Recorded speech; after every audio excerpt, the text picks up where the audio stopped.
बदलाव रैली से प्रशांत किशोर को एक न भूलने वाला सबक मिला है। उनके चेहरे पर मायूसी छाई है और बॉडी गेस्चर रैली की कड़वाहट बयां कर रहा है। लेकिन उनके कुछ मिनटों के संबोधन ने राजनीतिक दलों में खलबली मचा दी है।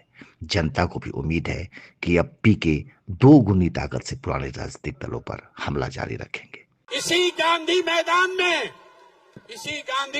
में आपने देखा होगा, यही गांधी जी के मूर्ति के नीचे ये प्रशासन वाले रात में, नीतीश के ये अफसर रात में मुझे पकड़कर जेल में बंद करने आए थे, क्योंकि बीपीएससी अभ्यर्थियों के लिए लड़ाई हम लोग लड़ रहे थे। कोर्ट ने बाइज्जत बरी किया। उस दिन मैंने कहा था फैसला गांधी मैदान में ही होगा। मेरी वजह से आपको इतना कष्ट हुआ है, इसके लिए माफी मांग रहा हूं। लेकिन आपको ये वादा कर रहा हूं, आपको इन्होंने हमसे मिलने नहीं दिया। इन्होंने कई लाख लोगों को आज हमसे मिलने नहीं दिया है। इसका खामियाजा इनको भुगतना पड़ेगा। आज से 10 दिन के अंदर, आज आप अपने घर से आए हैं, 10 दिन के अंदर मैं यहां से यात्रा पर निकलूंगा और आपके घर, आपके गांव आऊंगा। ये हमको रोक नहीं सकते हैं। बिहार में बदलाव की आंधी कोई रोक नहीं सकता है।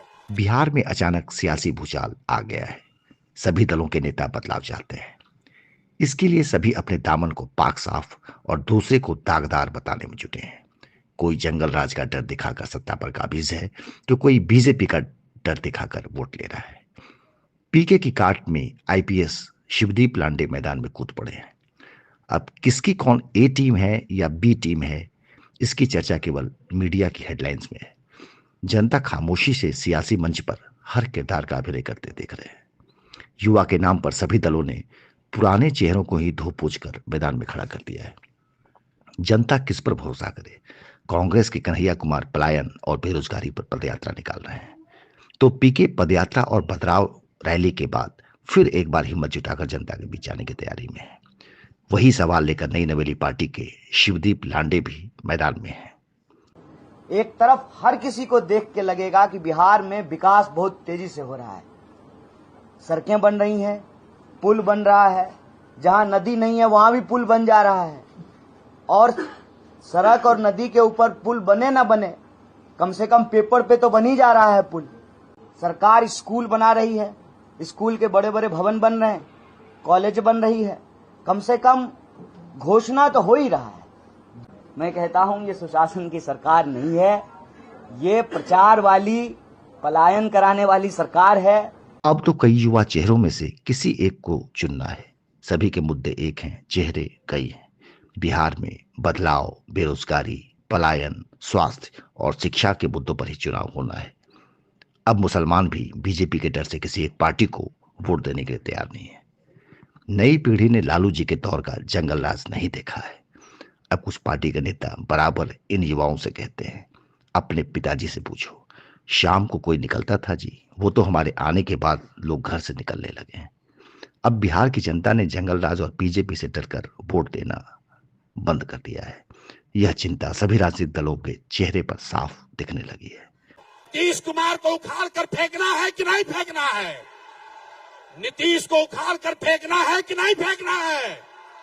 मोदी जी आकर कहेंगे तो हम लोग मानेंगे कि नहीं मानेंगे? नहीं मानेंगे ना। लालू का जंगल राज चाहिए? नहीं चाहिए ना। एक बार अब बिहार में बदलाव चाहिए कि नहीं चाहिए? जरा हाथ उठाकर बताइए, बदलाव चाहिए कि नहीं चाहिए? जोर से बोलिए, बदलाव चाहिए कि नहीं चाहिए? तो जनता का राज चाहिए तो मेरे भाई 6 महीने के लिए कमर कस लो और अपने इस बेटे, अपने भाई पर भरोसा रखिए। नवंबर में आपको नई सरकार बनाकर, जनता की सरकार बनाकर देंगे। जातिगत समीकरण सभी दलों की बाध्यता है। पीके की पार्टी भी से अछूती नहीं है। अगर जोखिम लेने की हिम्मत है तो वह बाढ़, मोकामा और बख्तियारपुर में राजपूत, भूमिहार और यादव जाति से हटकर प्रत्याशी खड़ा कर दिखा दे। अगर नहीं तो सिस्टम में बदलाव का यह बेसुरा राग फटे ढोल की तरह कानों में गूंजता है।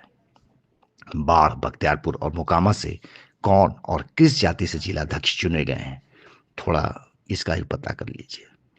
जाति ही बिहार की राजनीति का सेंटर पॉइंट है। इसी के इर्द गिर्द राजनीति की बिसात बिछती है। अब सभी दल चुनावी मोड में आ गए हैं। सत्ता पक्ष के पास जनता को बताने लायक कार्यक्रम नहीं, वहीं विपक्ष की जिम्मेदारी पीके निभाते नजर आ रहे हैं। विपक्ष केवल विधानसभा में ही तलवार भांजते नजर आता है। जनता के बीच तो नई नीतियों और कार्यक्रमों के साथ नए चेहरे ही सक्रिय हैं। अब बिहार के सियासी पंडितों को बीके की नई चाल का इंतजार है। अभी बनते बिगड़ते चुनावी समीकरण ही बिहार की राजनीति का कल तय करेंगे।